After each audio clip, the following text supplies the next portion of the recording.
The headlines: Police disrupt PDP NEC meeting, forces venue change.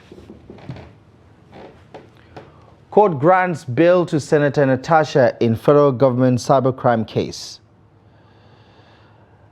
Devastation in Taraba community as windstorm tears through Mutumbu, leaving churches, homes and livelihoods in ruins. 11 killed, 7 injured in Sudan gold mine collapse. Hello, good evening and welcome to the news update on Trust TV. I'm Abdullahi Ahmed.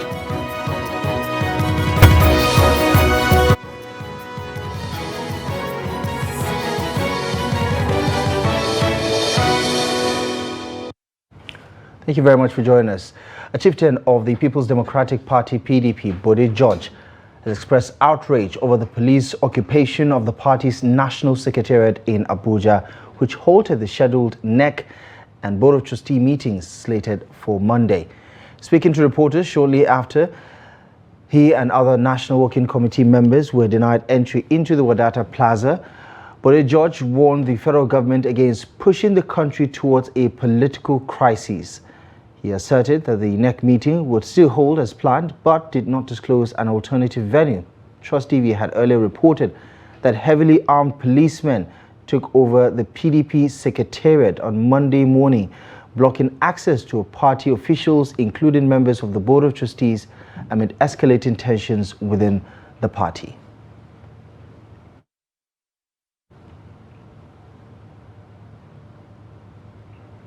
Staying with that development, the People's Democratic Party has commenced an expanded caucus meeting at its national secretariat in Wadata Plaza, Abuja, after an earlier police siege at the venue.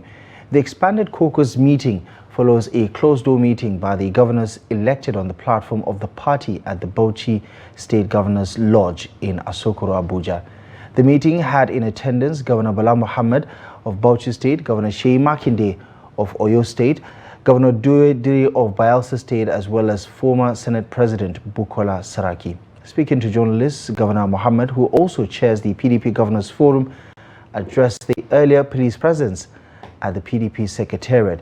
He described the blockade as attacking the meeting.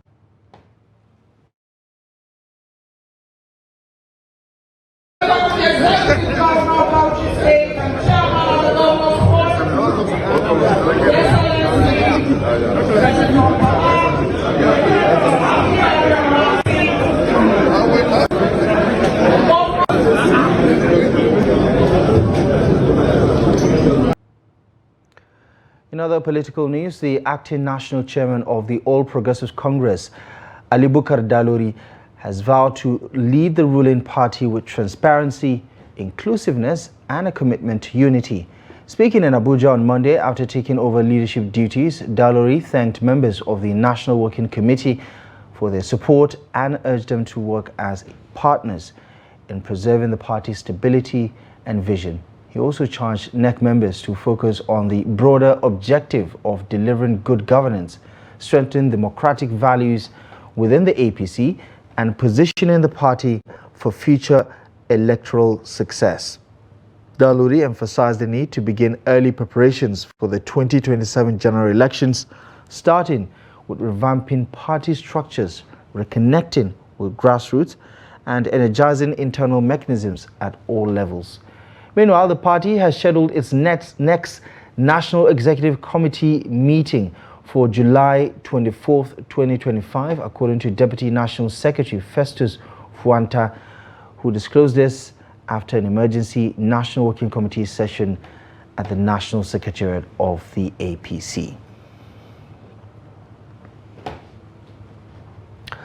Elsewhere, the presidential candidate of the Labour Party in the 2023 presidential election, Peter Obi, says he will honor any coalition agreement that requires him to serve a single term and hand over to the North in 2031, insisting that character and integrity matter more to him than power.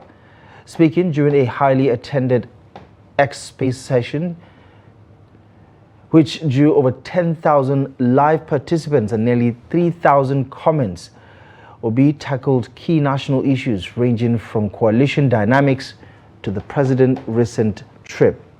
He stressed that upholding zoning and respecting coalition terms reflect political maturity. He pointed out that Nigeria is grappling with mass killings, economic hardship, and security breakdowns. Yet, the president has spent over 59 days abroad this year alone.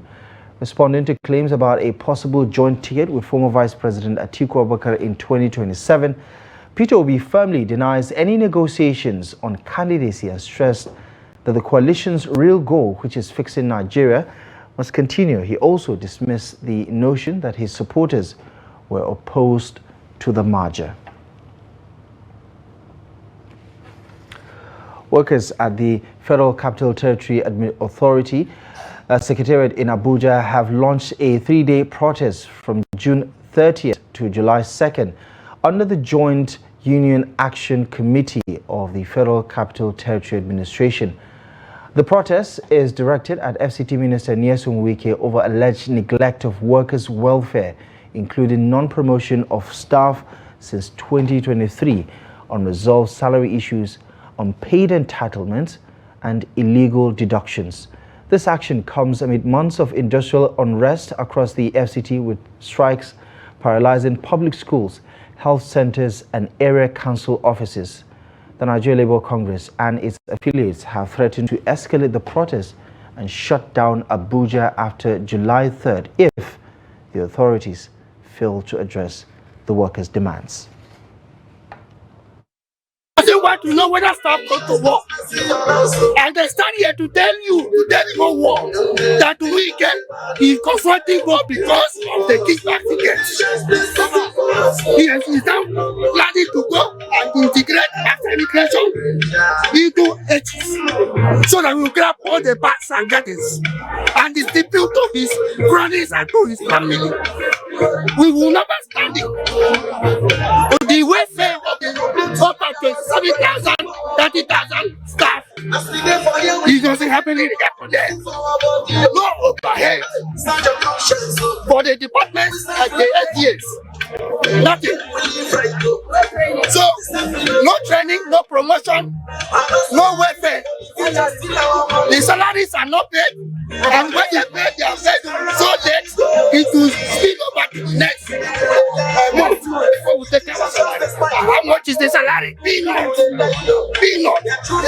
the cleaners that bill all your visits, they are sacked there. If you go to the satellite house, you see mountains of refugees. Abuja Satellite House Development Agency but not please the state. Staying with developments in the capital, the Federal High Court in Abuja on Monday granted the suspended Senator representing Kogi Central District, Natasha Akpoti-Oduaghan, bail on self-recognizance. Akpoti-Oduaghan was arraigned on a 6-count charge bordering on alleged cybercrime. After the charges were read to her, the senator pleaded not guilty to all charges. While applying for bail, Akpoti-Oduaghan's legal team, led by Professor Roland Otaru SAN, requested that she be granted bail on self-recognition, being a senator of the Federal Republic of Nigeria and a senior member of the bar. He added that there is no counter-affidavit from the prosecution challenging the bail application. The charge was read to her, she pleaded not guilty to the charge, and the team of lawyers led by Professor Taru removed the motion for her bail and pleaded with the court to grant her bail on self-recognition on the fact of the ground that she is a serving senator of the Federal Republic of Nigeria, still sitting. She was earlier granted bail by the Federal Capital Territory High Court on a similar charge filed by the federal government, and the prosecution did not oppose this application, and the court graciously granted Senator Natasha Akpoti-Oduaghan bail on self-recognition. Having regard to the fact that she is a serving senator of the Federal Republic. As the matter was adjourned to 22nd of September 2025 for hearing of the charge. demand that they gave her bail on self-recognition. They also believe that the court should also the Federal High Court. The Federal High Court. This is a case of federal intimidation being allowed to happen. The other day, literally almost similar case was filed at another court that we had, and it goes to show that there is institutions that are allowing themselves to be used as tools of oppression. The one thing that we should worry all of us is the fact that the case that has to do with fighting for justice, for someone's justice, where injustice has happened, was postponed. But the ones where oppression is supposed to go on were allowed to happen. But as we see, it's what it's supposed to be. Let us be, giving her bail of self-recognition, where I expect the court to be quite it out, and not only that, to tell us the federal government that we have so many things that are happening in the country, and it does not have the time, the resources to be wasted on the fact that there are two senators who have problems with each other. I'm so happy. Thank you, Nigerians, for your support, your love, your prayers.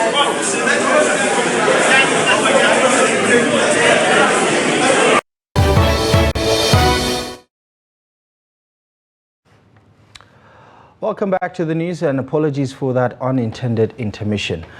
The federal government on Monday opposed the fresh bail application filed by alleged terrorist negotiator Tukur Mamu, who is seeking to be released from the custody of the Department of State Services on health grounds.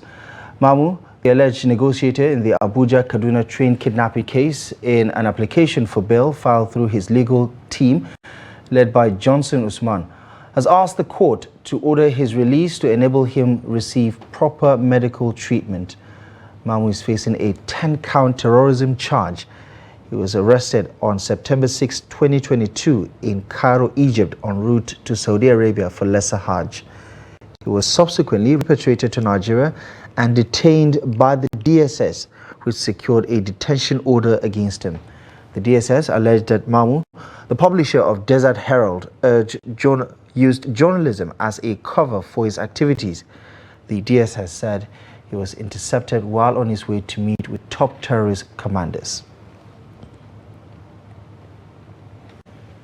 The Kwara State governor has dragged politicians and businessman Moshood Mustafa and his brother Bolakale Mustafa to court over alleged public disturbance and spread of incendiary content online. The duo were arraigned on Monday before Justice Muhammad Abdul Ghaffar of the State High Court on charges bordering on false declaration, disturbance of public peace, and posting a video capable of inciting the public against the governor. Here's the report. For many, this case is unique. Hence, the courtroom and surroundings were filled with people to witness the arraignment of politician called businessman Moshood Mustafa and his brother Kale Mustafa. The two were sued by the Kwara State governor on the 5-count charge of disturbance of public peace, false declaration of earlier swearing the governor, and uploading of an online video against the personality of the governor. The duo have been pledged not guilty to the charges. The preceding judge, Justice Muhammad Abdul Ghaffar, granted them bail in the sum of 5 million naira and adjourned the case till July 18th for commencement of trial. The state has 5-count charge against him, and the plea has just been taken, and he was granted bail graciously by the honorable judge. As we speak, his bail conditions are being fulfilled, and we are optimistic that as we leave the premises, he will live with us.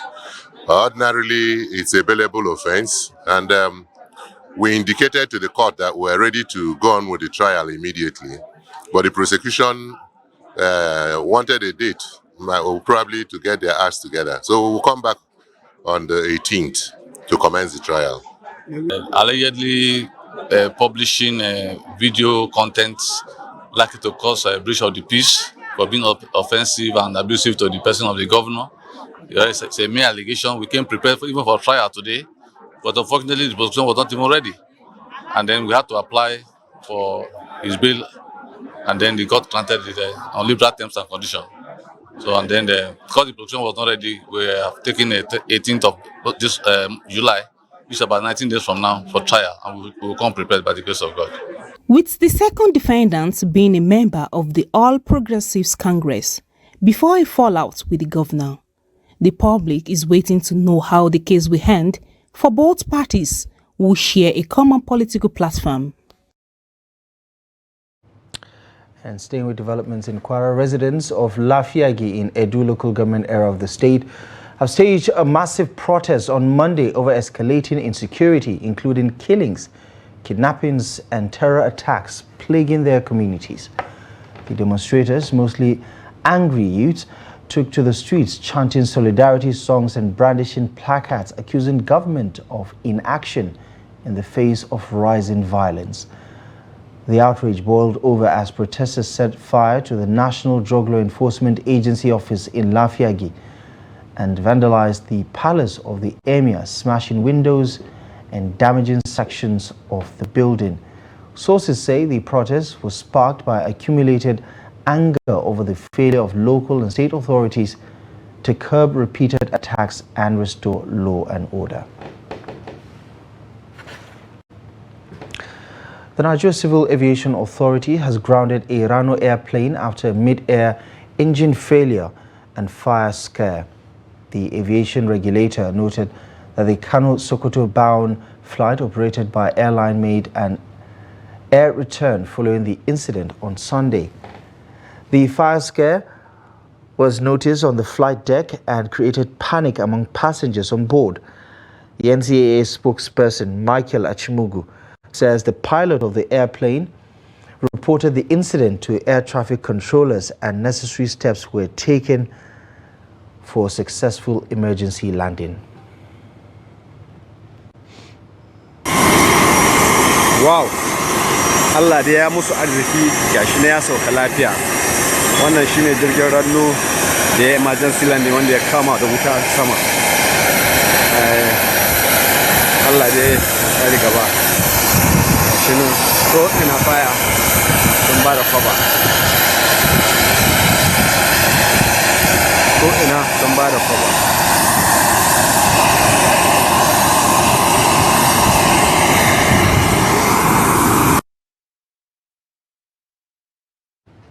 Fresh calls for government and public assistance have emerged in Mutumbiu, Gasso local government area of Taraba State following a devastating windstorm that has destroyed homes, shops and a church.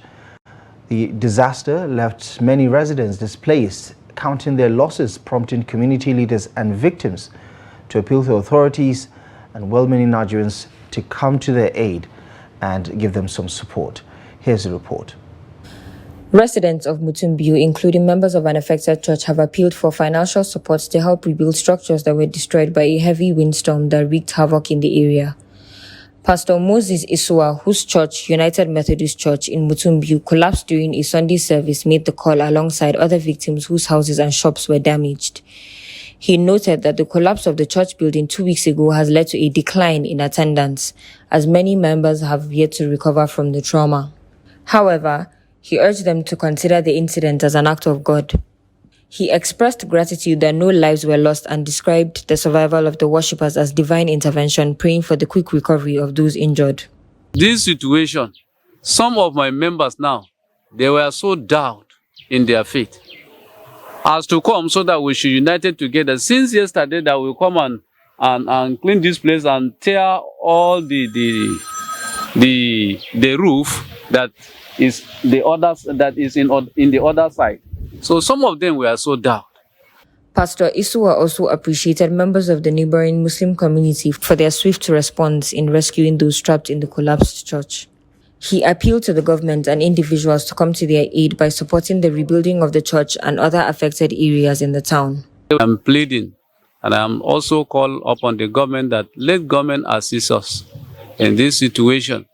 How we can come up as if we are before, in order to have our faith in unity, to come here and serve God softly with my members. Some victims of the incident also expressed appreciation to those who came to their rescue and called on the government and public-spirited individuals to assist with both manpower and financial support to help restore the church. I am the leader of the children's group that was involved in the incident. It happened around 2:30 p.m. while we were still praying during our usual Sunday worship session. Suddenly, it began to rain heavily. The downpour was so intense that we couldn't allow the children to go home. As we continued praying, something strange happened.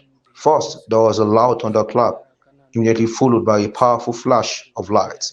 Before the thunder, we were still under the roof, but after the flash, we suddenly realized that the roof had been blown away. Everything became chaotic. We lost focus and control, and none of us could fully explain what happened next. The truth of the matter is, though I have not injured or get any injury, though some of our members have been injured already and are receiving treatment, I can't really tell by myself. This is how I escape in the church. But to God be the glory, God has been so faithful unto us. We found ourselves at a location that we cannot even tell how do we find ourselves. Due to the intensity of the storm, all the doors and windows were shut. I was still sitting with some young children listening to the pastor. The church, which had been dark inside, suddenly light up. Then everything went blank. None of us knew what happened. I remember trying to squeeze my body between parts of the collapsing building, crying out, Jesus, before I lost consciousness. All of us passed out. Thankfully, people in the area came quickly to rescue us. The worshippers also thanked God for sparing their lives and for the support received from the community. Let's take a look at developments on the international scene. At least 11 people were killed and 7 others injured when a gold mine collapsed in northeastern Sudan, according to the state-run Mineral Resources Company on Sunday. The incident occurred at the Kesh Al-Fil mine in the Huaid area between the cities of Atbara and Haya in Red Sea State. The company said in a statement that, quote, the mine had previously been ordered to shut down due to safety concerns. It pledged to continue monitoring mining activities and to improve safety standards, urging miners to comply with safety and environmental regulations. Traditional mining accounts for a significant share of Sudan's gold production, but the sector has seen frequent accidents due to poor safety standards and aging infrastructure. About 1.5 million artisanal miners produce nearly 80% of Sudan's gold, which totaled around 64 tons in 2024, according to official data. Kwara United's under-19 have etched their name in history by emerging champions of the maiden edition of the Nigerian Youth League Cup after a thrilling 3-2 victory over Atlantic Business FC in the final of the 2024-2025 NYLC National Super 8 Championship held at the Mobolaji Johnson Arena in Lagos. The triumph comes just 24 hours after the Kwara United senior team claimed the 2024-2025 President Federation Cup, capping off a historic weekend for the Ilorin-based club. The Youth League, which kicked off on September 8, 2024, featured over 30 youth teams from across the country, divided into a Group A and B, and played on a home and away basis in various venues across the nation. The top teams progressed to the Super 8 Championship, culminating in the final showdown in Lagos. Under the guidance of head coach Abdul Qadir Kehinde, the Kwara United under-19 side showed consistency and class throughout the tournament. The team opened their Super 8 campaign with a commanding 2-0 victory over Eimba, powered by a brace from Abayomi Ayodeji in the opening 10 minutes of the game. Well, that's it. You're up to date with the latest news stories at this hour. Check back a little later at 9 o'clock for a fresh bulletin. For now, follow us across our social media platforms and visit our website, trusttv.com, for the latest. I'm Abdullahi Ahmed. Thank you for your time.